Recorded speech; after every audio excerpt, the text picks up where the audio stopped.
2014 में देशवासियों ने मुझे दायित्व दिया। आजादी के बाद जन्मा हुआ मैं पहला व्यक्ति था जिसको लाल किले से देशवासियों का गौरवगान करने का अवसर मिला था।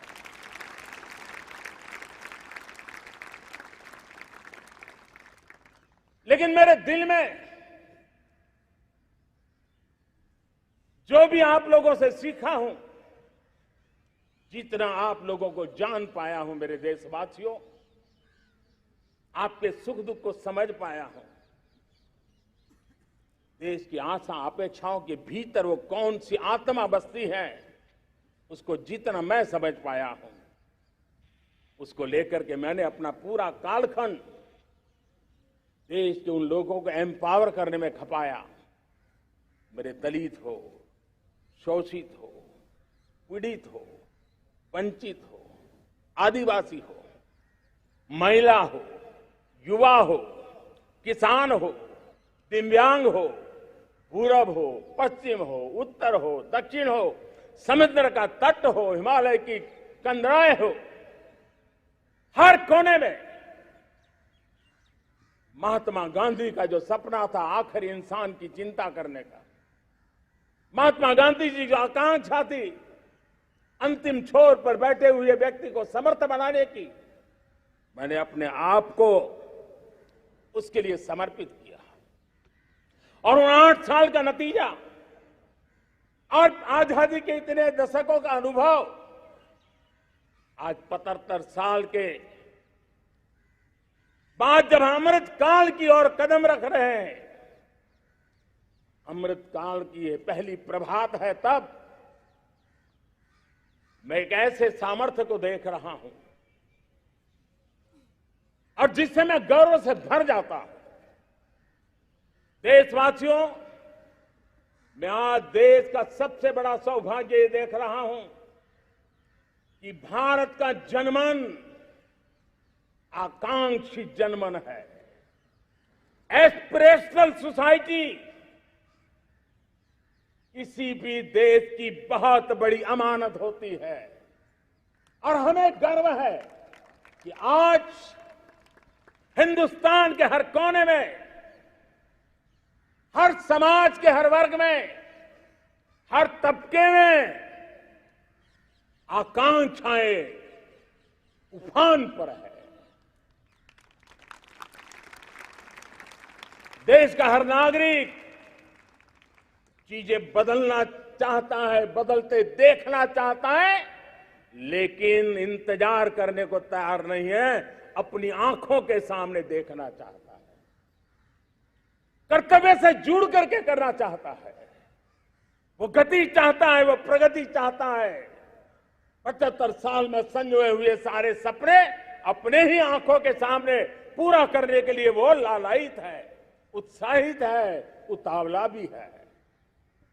कुछ लोगों को इसके कारण संकट हो सकता है, क्योंकि जब एस्पिरेशनल सोसाइटी होती है तब सरकारों को भी तलवार की धार पे चलना पड़ता है, सरकारों को भी समय के साथ दौड़ना पड़ता है। और मुझे विश्वास है, चाहे केंद्र सरकार हो, राज्य सरकार हो, स्थानीय स्वराज की संस्थाएं हो, किसी भी प्रकार की शासन व्यवस्था क्यों न हो, हर किसी को इन एस्पिरेशनल सोसाइटी को एड्रेस करना पड़ेगा। उनकी आकांक्षाओं के लिए हम ज्यादा इंतजार नहीं कर सकते। हमारे इस एस्पिरेशनल सोसाइटी ने लंबे अरसे तक इंतजार किया है, लेकिन अब वो अपनी आने वाली पीढ़ी को इंतजार में जीने के लिए मजबूर करने को तैयार नहीं है।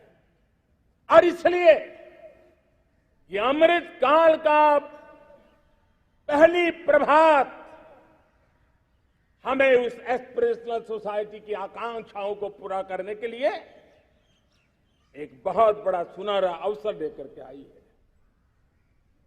मेरे प्यारे देशवासियों, हमने पिछले दिनों देखा है, एक और ताकत का हमने अनुभव किया है। और वो है भारत में एक सामूहिक चेतना का पुनर्जागरण हुआ। एक सामूहिक चेतना का पुनर्जागरण।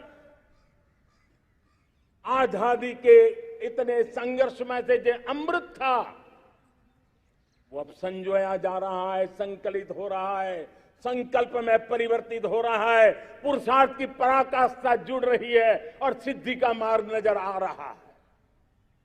ये चेतना, मैं समझता हूं कि चेतना का जागरण, ये पुनर्जागरण, ये हमारी सबसे बड़ी अमानत है। और ये पुनर्जागरण देखिए, 10 अगस्त तक लोगों को पता तक नहीं होगा शायद कि देश के भीतर कौन सी ताकत है, लेकिन पिछले 3 दिन से जिस प्रकार से तिरंगे झंडे को लेकर के, तिरंगा की यात्रा लेकर के देश चल पड़ा है। बड़े बड़े सोशल साइंस के एक्सपर्ट्स वे भी शायद कल्पना नहीं कर सकते कि मेरे भीतर के अंदर कितने, मेरे देश के भीतर कितना बड़ा सामर्थ्य है, एक तिरंगे झंडे ने दिखा दिया है। यह पुनर्चेतना, पुनर्जागरण का पल है। ये लोग समझ नहीं पाए हैं।